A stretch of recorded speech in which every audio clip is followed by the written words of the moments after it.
It's great to be here today and share a message of inspiration, a message of rejuvenation, and a message of hope.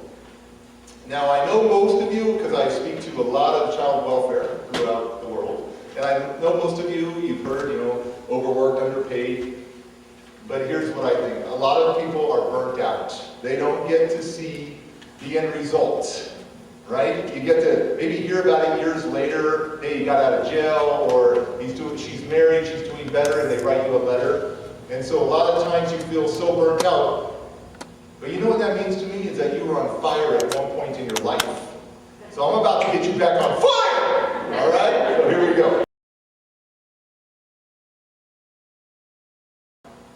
I'm 13 years old. I'm in a lot of trouble. Over and over again for fighting disrespect. I'm about to be a freshman in high school. And my foster parents say, you know what? We're going to put you in a brand new school district to give you a clean slate.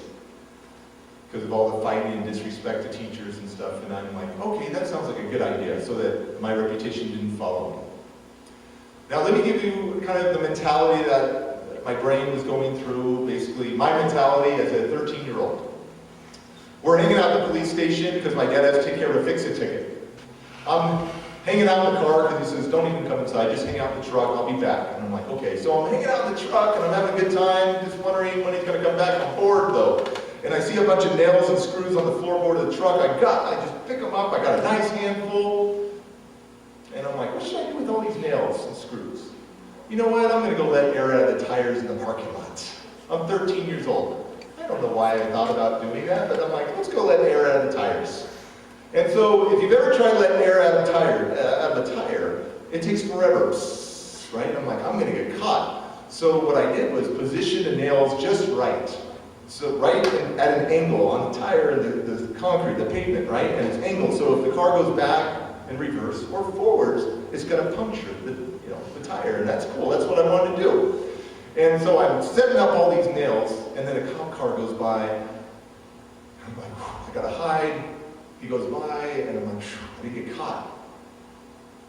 But I see the gate is still open to all the cop cars. So I decide to sneak in the gates. And I'm going to go let air out of the police car tires. And I start letting air out of the tires, the police cars. And it's like a movie. The back door of the police station opens. And a couple cops chase me. And now I'm trapped in the gated area where the cop cars are, right? And as I'm trying to get out of there, they finally get me. And the first words out of my mouth were this. How'd you know? How'd you know? And the cops are all, what? The cameras! The cameras, what are you doing here? They put me in a holding cell. 13 years old, I'm getting, I'm scared, right? And I'm like, my dad's in the building, my dad's somewhere. We don't care. They thought,